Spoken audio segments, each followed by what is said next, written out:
Welcome to శ్రీఆర్ studios. ఇప్పుడు మనం ఒక ముఖ్యమైన అత్యంత ఆవశ్యకమైన విషయం గురించి మాట్లాడుకుందాం. దాని గురించి వింటే ఇది అంత ముఖ్యమైన విషయమా, ఇది మాకు అవసరమా, ఇది ఎవరిష్టం వాళ్ళదే అని అనిపించవచ్చు వినేవాళ్ళకి. కానీ దాన్ని పాటిస్తే జీవన విధానమే మారిపోతుంది. కుటుంబంలోనే వాతావరణమే ఎంతో పరస్పర అనుబంధాలమయంగా నిలబడిపోతుంది. అదేంటంటే ప్రతిరోజు ప్రతి కుటుంబం సాయంత్రం 7 to 9 అది మీడియాలో మామూలుగా ఈ టీవీ సీరియల్స్, ఈ ఎంటర్టైన్మెంట్ ఛానల్స్, న్యూస్ ఛానల్స్ ఎవరికైనా దాన్ని ప్రైమ్ టైం అంటారు. ఆ ప్రైమ్ టైంని ప్రపంచం అంతా కూడా యాక్చువల్గా ఒక కుటుంబం తమ మధ్య గడపాల్సిన సమయాన్ని ఈ ప్రసార సాధనాలు, వినోద సాధనాలు ఇవన్నీ కూడా లాగేసుకుంటున్నాయి. ఎవరికి వారే యమునా తీరే అన్నట్టుగా మార్చేస్తున్నాయి. పని ఒత్తిడులు, రకరకాల వ్యాపకాలు, కార్యక్రమాల సంగతి పక్కన పెట్టండి. అవేమీ లేకపోయినా సరే ఆ సమయంలో సాయంత్రం 7 to 9 మధ్యలో ఇంట్లో ఉన్న కుటుంబం అంతా, తల్లి, తండ్రి, పిల్లలు, ఇంకా మిగతా కుటుంబ సభ్యులు ఎవరైనా ఉన్నా అందరూ కూడా ఎవరి రూముల్లో వాళ్ళు తలో ఫోను పట్టుకుని చూడటము, లేకపోతే టీవీ ముందే ఒకరితో ఒకరు పట్టనట్టుగా అపరిచితుల్లా కూర్చుని కళ్ళు, మనసు, శరీరం అన్నీ అప్పగించి ఒక బొమ్మల్లాగా ఉండిపోవటము, ఒకరితో ఒకరు మాట్లాడుకోకుండా ఒకరితో ఒకరు సంబంధం లేనట్టుగా మిగిలిపోతున్నారు. అసలు నిజానికి పొద్దున్న లేచిన దగ్గర నుంచి ఉరుకులు పరుగుల జీవితాలు. పిల్లలు స్కూళ్ళకి, కాలేజీలకి వెళ్ళిపోతారు. ఆడవాళ్ళు తమ పనుల్లో ఉండిపోతారు, ఉద్యోగాలకు వెళ్ళిపోతారు. మగవాళ్ళు కూడా అంటే తండ్రులు తమ ఆఫీసులు, వ్యాపారాలు దేనికో వెళ్ళిపోతారు. ఈ విధంగా అందరూ బిజీగా ఉంటారు. సాయంత్రం వరకు ఇదే కార్యక్రమం, ఒకరితో ఒకరు సంబంధం లేకుండా ఉంటారు. కానీ సాయంత్రం ఒకసారి ఇంటికి చేరిన తర్వాత అప్పుడు కూడా ఏదో బలవంత బ్రాహ్మణార్థంలాగా ఆ ఇంట్లో గెస్టుల్లాగా, ఒక హోటల్లో కలిసిన అతిథుల్లాగా ఉండి ఒకరితో ఒకరు మాట్లాడుకోకుండా, ఒకరినో విషయాలు ఒకరు ఆ రోజు ఎలా గడిపామో, ఏం చేసామనే విషయాలు పంచుకోకుండా, దాన్ని ప్రైవసీ పేరుతో ఏమీ చెప్పుకోకుండా, కనీసం పేరెంట్స్ మెయిన్ ముఖ్యమైన విషయం ఇది చెప్పాలనుకునేది పేరెంట్స్కే, పిల్లలతో మాట్లాడటం లేదు, వారికి ఏమీ చెప్పటం లేదు. వాళ్ళు ఇచ్చే కంప్లైంట్ ఏంటంటే పేరెంట్స్ మేము చెప్పినా వినరు, మేము మాట్లాడినా సమాధానం చెప్పరు అంట. ఆ తప్పు ఎవరిది? మీదే. మీరు ముందు వాళ్ళు అలా ప్రవర్తిస్తున్నారు. భార్యాభర్తలు ముందు ఒకరితో ఒకరు మాట్లాడుకోరు, వచ్చి కూర్చుంటారు, టీవీ పెట్టుకుంటారు, లేకపోతే ఫోన్ పట్టుకుంటారు. ఎవరి లోకం వాళ్ళదే. బయట నుంచి వచ్చిన తర్వాత కూడా వాళ్ళ శరీరాలు ఇంట్లో ఉంటాయి కానీ మనసులు బయట ప్రపంచంలో తిరుగుతూ ఉంటాయి. అదే పరిస్థితి పిల్లలది కూడా. వాళ్ళు ఇంటికి వస్తారే కానీ తల్లిదండ్రులకి వాళ్ళకి మధ్య ఉన్న సంబంధం ఏంటనేది కేవలం అదేదో భౌతికమైన సంబంధం, ఆ ఇంట్లో వాళ్ళతో పాటు ఉంటున్నాం అన్నట్టే ఉంటుంది. కానీ ఒక ప్రేమాభిమానాలు పంచుకోవటం ఇలాంటివి దాదాపుగా కనిపించడం మానేసింది. ఎందుకంటే స్కూల్ నుంచి వచ్చిన పిల్లలు, కాలేజీ నుంచి వచ్చిన పిల్లలు, లేదా ఉద్యోగం నుంచి వచ్చిన పిల్లలు ఎవరైనా 5 సంవత్సరాల నుంచి 25 సంవత్సరాల వరకైనా సరే కూర్చుని వాళ్ళు ఏం చేశారు, మీ స్కూల్లో ఏం జరిగింది, కాలేజీలో ఏం జరిగింది, లేదా ఆఫీస్లో ఏం జరిగింది, ఎలా ఉంది వాతావరణం, ఏమన్నా కొత్త విశేషాలు జరిగాయా, వాళ్ళ ఫ్రెండ్స్ గురించి, వాళ్ళు ఎదుర్కొన్న సందర్భాల గురించి, వాళ్ళు ఫేస్ చేస్తున్న స్ట్రగుల్స్ గురించి ఏదైనా అడగటం కానీ, సలహాలు ఇవ్వటం కానీ, వీళ్ళ అనుభవాలు పిల్లలకి చెప్పటం కానీ, లేదా అందరూ కూర్చుని పోనీ ఏదన్నా అద్భుతమైన క్లాసిక్ సినిమా చూస్తా కలిసి చూసి దాని గురించి చర్చించుకోవటం ఇలాంటివి ఏదీ లేదు. ఎవరి మానాన వాళ్ళు ఆ 7 to 9 సమయాన్ని ఇష్టం వచ్చినట్టు గడిపేస్తున్నారు. ఇవాళ సహజంగానే పిల్లల్లో ఉన్న అభిప్రాయం ఏంటంటే తల్లిదండ్రులంటే తమ ఫీజులు కట్టేవాళ్ళు, అవసరమైనవి కొనిపెట్టేవాళ్ళు, తమ అడిగింది ఇచ్చేవాళ్ళు, ఇంతవరకే. అంతకు మించి ఒక మానసిక బంధం అనేది పిల్లలకి పేరెంట్స్కి మధ్యలో దాదాపుగా చెరిగిపోయింది. పిల్లలు పెద్దవాళ్ళకి ఏమి చెప్పడానికి ఇష్టపడటం లేదు. పెద్దవాళ్ళు పిల్లలతో ఏం మాట్లాడటానికి పెద్ద ఆసక్తి చూపించటం లేదు. ఈ పరిస్థితి చివరికి ఎక్కడికి దారితీస్తుందంటే, ఏదో మెకానికల్గా ఒక ఇంట్లో ఉన్నాం, ఎవరి అవసరాలు వాళ్ళు తీర్చుకుంటున్నాం, నలుగురు ముందు ఒక కుటుంబంగా కనిపిస్తున్నాం, అంతవరకే. అంతకు మించి సహజంగా మనుషుల మధ్యలో కనీసం స్నేహితులతో గడిపే సమయాన్ని కూడా మన కుటుంబంలో ఒకరితో ఒకరు పంచుకోలేకపోతున్నారు. ఈ పరిస్థితి రావడానికి కారణం ఎవరంటే తల్లిదండ్రులే. వాళ్ళు తమ తల్లిదండ్రులతో అదే విధంగా వ్యవహరిస్తే వీరి పిల్లలు వారిని చూసి నేర్చుకుని తమ తల్లిదండ్రులతో అలాగే ప్రవర్తిస్తున్నారు. ముసలివాళ్ళనంటే ఇంట్లో ఏదో ఓల్డ్ ఫర్నిచర్ లాగా వాళ్ళకి సమయానికి ఇంత భోజనం పెట్టేసి ఆ గదిలో పడేసి, వాళ్ళకి కావాలంటే ఒక టీవీనో ఒక ఫోనో ఇచ్చేసి, వాళ్ళని కనీసం పలకరించకుండా, వాళ్ళతో మాట్లాడకుండా, సేమ్ అదే పరిస్థితిలో పిల్లల్ని కూడా అలాగే ట్రీట్ చేస్తూ, వాళ్ళు అడిగింది మాత్రం ఇచ్చి ఊరుకుని, అది ఏం అవసరం, ఎందుకు అవసరం అనే మాట్లాడుకుని, అసలు కూర్చుని నలుగురు, ఆరుగురు, 10 మందో ఆ ఇంట్లో 7 to 9 రోజు ఆ సమయాన్ని మీరు కేటాయించండి. చూడండి ఫలితం ఎలా ఉంటుందో. వారం 10 రోజుల్లోనే మీరు ఎక్కడికి వెళ్ళాలన్నా, ఏం చేయాలన్నా మీరు కోల్పోతున్నది ఏంటో అర్థమవుతుంది మీకు. ఆ సమయాన్ని మీరు ఇంకోచోట గడపడానికి కూడా ఇష్టపడరు.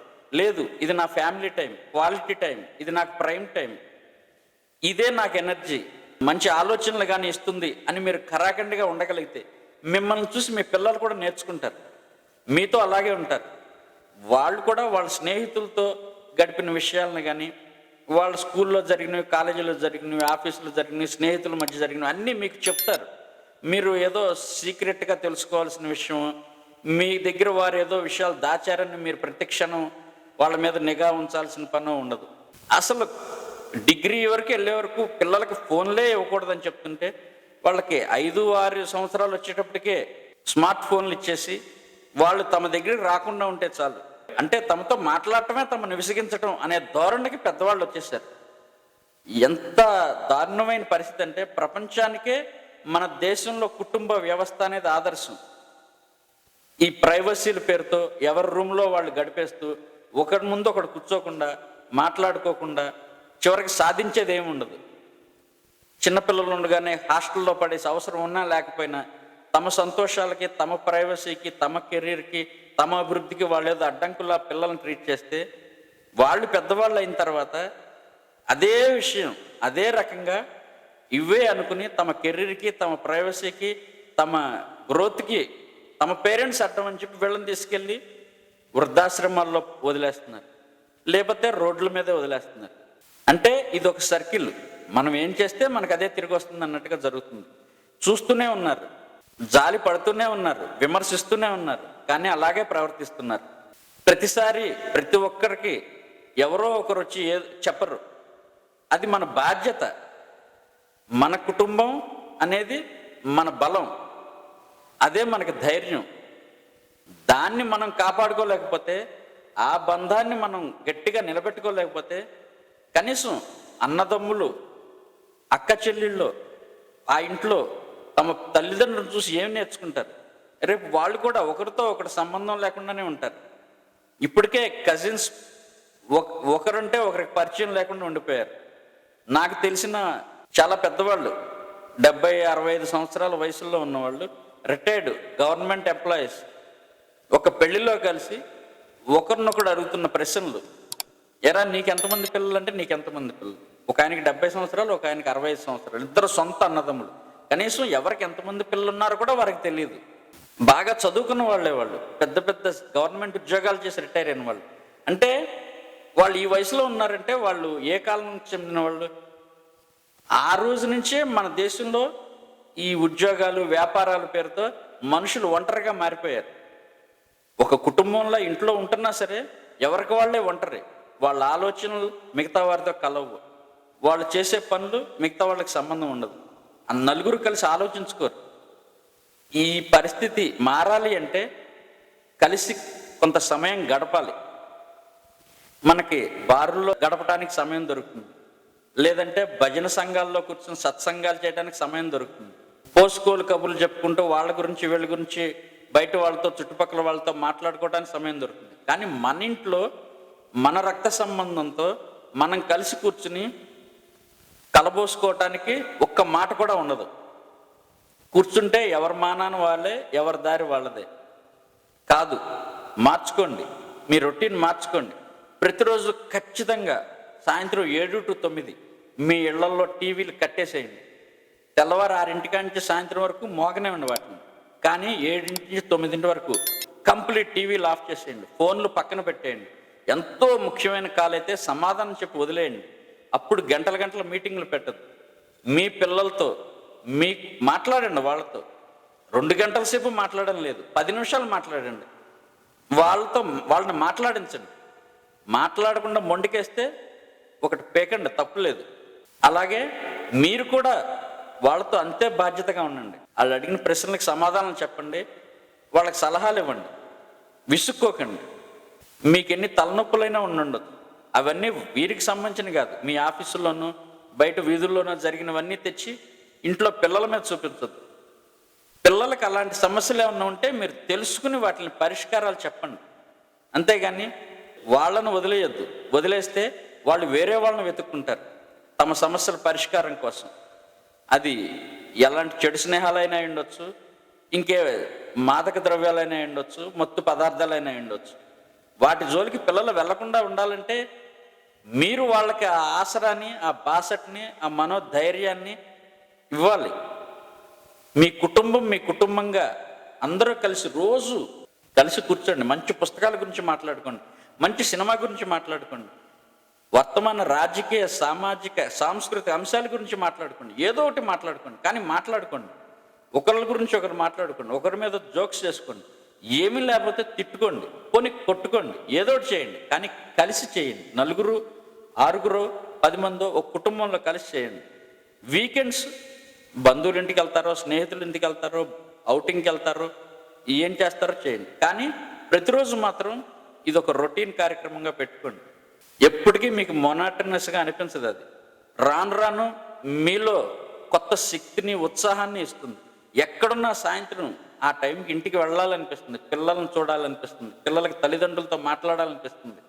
ఈ వాతావరణం మీ కుటుంబంలోనే ఉంటుంది, మీ ఇరుగు పొరుగుల్లో ఉంటుంది.